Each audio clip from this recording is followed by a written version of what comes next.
Trešdienas novakarē Ventspils skola audzēkņi kopā ar saviem pedagogiem un ģimenēm pulcēs Reņģidārzā, lai iedegtu atmiņu ugunskura un pieminētu 91. gada janvāra barikāžu notikumus. Pasākuma laikā ar saviem atmiņu stāstiem dalījās gan tie, kas bija klāt barikādēs, gan tie, kur vēlējās pieminēt 25. gada dienu kopš Latvijas vēsturē tik nozīmīgiem notikumiem. Daudziem šie dramatiskie notikumi vēl labi atmiņā. Es atceros tikai to, ka pašās barikādēs es nepiedalījos, jo es gaidīju savu otro bērniņu. Man bija 23 gadi. Es atceros tādu momentu, ka es sēdēju pie televīzora bērnu gaidībās, un man bija tāda nereāla sajūta, ka vienmēr par kariem runāja kaut kur tur Afganistāna, kuros tur gados.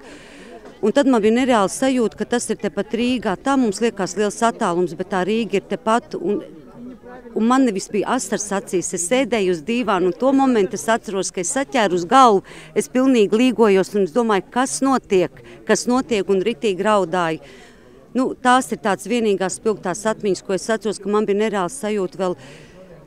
Es redzēju, kā nošāva operātoru Andris Lapiņu, kad viņš vēl teica, veči man laikam trāpīja vai veči man ievainoja, un pēc tam drīz pēc tam bija kaut kad arī Gvido Zvaigzne, un viņu savainoja un domāja, ka viņš izdzīvos un neizdzīvoja. Praktiski katru reizi slēdz televizoru iekšā, lai skatītos, kāda ir katru dienu jaunumu, kas ir noticis un kā šie notikumi norisinās. Tāds īsumā ir mans atmiņas. Ar ko vispār sākās barikādes? Man liekas, gandrīz ikvienam manas paudzes, varbūt arī bišķiņ vēlāk paudžu un, protams, iepriekšējā paudžu dzīvē. Barikādes sākās ar 13. janvāra rītu, 6:00. Draugs zvan draugam, mudīgi ieslēdz televizoru un paskaties, kas notiek Lietuvā. Un tad mēs ieslēdzam televizoru. Ne jau tādas kā tagad, plazmenieks, tur krāsainas, spilgtas. Nē, mazas, melnbaltas televizoriņas ar defektiem, bet tomēr tur viss varēja redzēt. Un pats pirmais skats, ko es ieraudzīju, tie bija tanki, kas brauc virsū dzīviem cilvēkiem. Vai jūs vispār spējat aptvert to, ka tanki brauc virsū dzīviem cilvēkiem? Tepat, nedaudz 100 kilometru attālumā no mums. Lūk, ar ko sākās barikādes.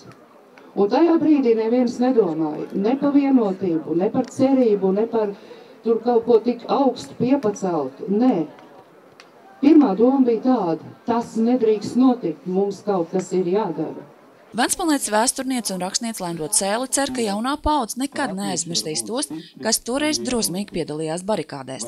Es ļoti vēlētos. Jūs to nevarat atcerēties, bet jūs par to varat interesēties. Un jo vairāk jūs zināsiet par to, kas ir noticis tad, jo lielāka cerība, ka tas, kas notika tad, nebija veltīgs. Gonda Porniece, Diana Oļihnoviča, Edgars Indriksons, Kurzemes televīzija.